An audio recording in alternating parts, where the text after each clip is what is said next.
नीचे ये सारे कीवर्ड्स हैं, इनमें से जो ग्रीन एरिया में फॉल कर रहे हैं, इमेजिन करो आज मैं आपको इतना फूड फॉर थॉट दे रहा हूँ, खुदा खासा शुरू ना कर देना इस काम में, पता तो पकड़ी डिजिटल मार्केटिंग में, पर जाके अपनी वेबसाइट बना लो और वो जी 6 पेजेस बना लो, डिजिटल मार्केटिंग एजेंसी इन इस्लामाबाद उधर का एड्रेस दे दिया, डिजिटल मार्केटिंग इन लाहौर उसका एड्रेस दे दिया, कराची दे दी, रैंक होते होंगे।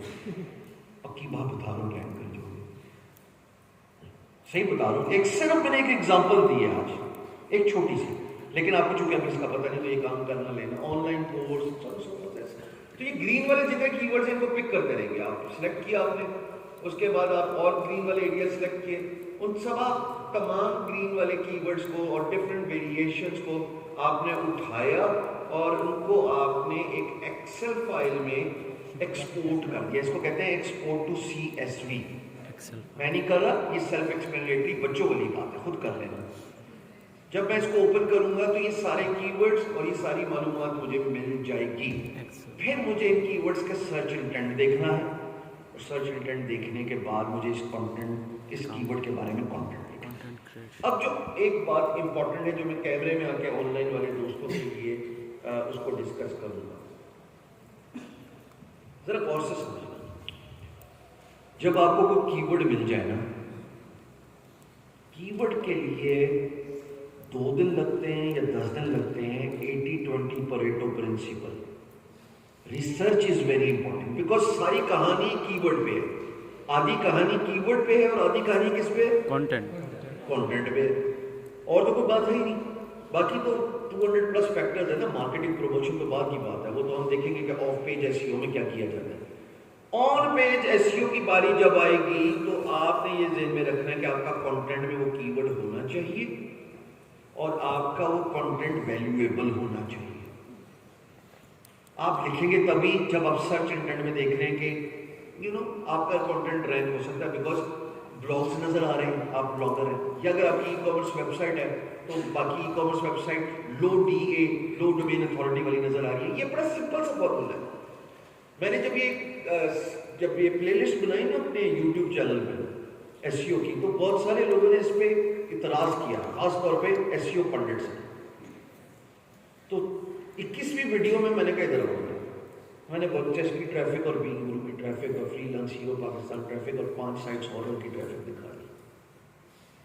मैं अपने कारोबार की डिजिटल मार्केटिंग के फोरफ्रंट पे हूँ, पूरा का पूरा प्लान खुद तरतीब देता हूँ, पूरा कंटेंट की आउटलाइंस खुद देता हूँ, कीवर्ड सिलेक्शन जा ही नहीं सकता उस कंटेंट के अंदर जब तक मैं उसको वेरीफाई ना करूँ। So this is what I have been doing for 4 years। मार खाने के बाद बीइंग ब्रूटल, वो मार जो मैंने खाई है वो आप ना खाएं। कीवर्ड का रिसर्च से ही करें, 80-20 परेटो प्रिंसिपल लगाएं। आपको कोई जल्दी नहीं, आपकी कोई मिल नहीं चल रही अभी। 50 कीवर्ड्स होने चाहिए आपके पास। कितने? 50। इसको मैं आपको वेरीफाई करके बता देता हूँ। हाफ कीवर्ड हाफ गेम, बिल्कुल जी इसी से रिलेटेड है। अब मैं आपको वापस स्क्रीन पे लेके जाता हूँ और आपको ये दिखाता हूँ। आपने ये ज़हन में रखना है कि जनाब लिटरली आपके पास 50 टॉपिक्स होने चाहिए। तीसरे पॉइंट पे क्या लिखा हुआ है? Pick 50 topics. Keyword research pick 50 topics, यानी कि 50 की आपके पास आ गई है। ये आपकी वेबसाइट पे 2 चीजें हों तो ऑटोमेटिकली आपकी ब्लॉग हो या आपकी ई-कॉमर्स वेबसाइट हो, आपकी रैंकिंग रिलेटिवली आपके कंपेटिटर से हायर हो जाएगी। कंपटीशन को तो अभी हमने एनालाइज ही नहीं किया, अभी तो हमने उसकी तरफ गई नहीं है। वो 2 चीजें अगर आप अपने गोश ज़हन में डाल दें, मैं अभी गोश गुजार कर रहा हूँ, ऑनलाइन वाले भी आपका आगे मसला हो जाएगा। नहीं, बीच में नहीं बोल, नहीं। पहली बात, वो 2 चीजें जो आपकी वेबसाइट पे होनी चाहिए,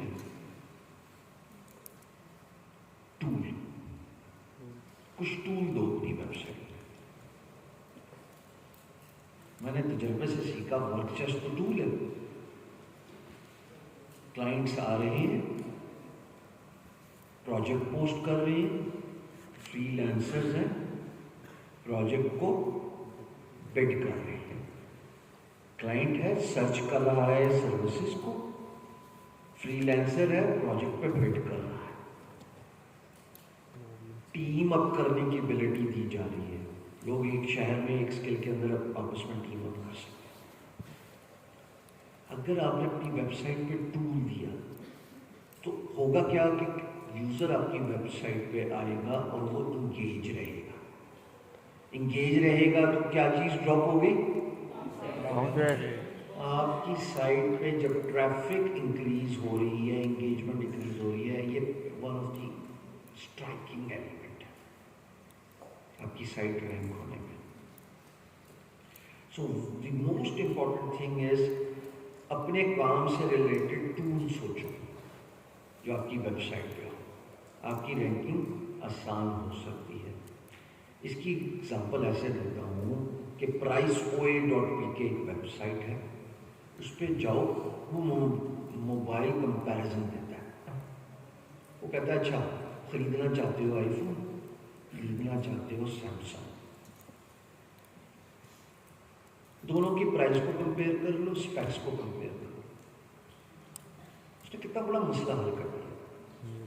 बैंक अल्फला की, मैं उनके डेवलपर कराची में था, डिस्कशन हो रही थी। कहता सबसे ज़्यादा ट्रैफिक पता किस पेज पे आती है? या तो हमारी डिजिटल बैंकिंग के पेज पे आती है या कार लोन पे आती है। कॉमन सेंस है ना, टूल दे रहे हो, कार लोन के मैंने गाड़ी कौन सी सिलेक्ट करनी है, उसका टेन्योर क्या है, उसमें इक्विटी कितनी डालो। डिजिटल बैंकिंग जाहिर है आपका एक मसला हल कर।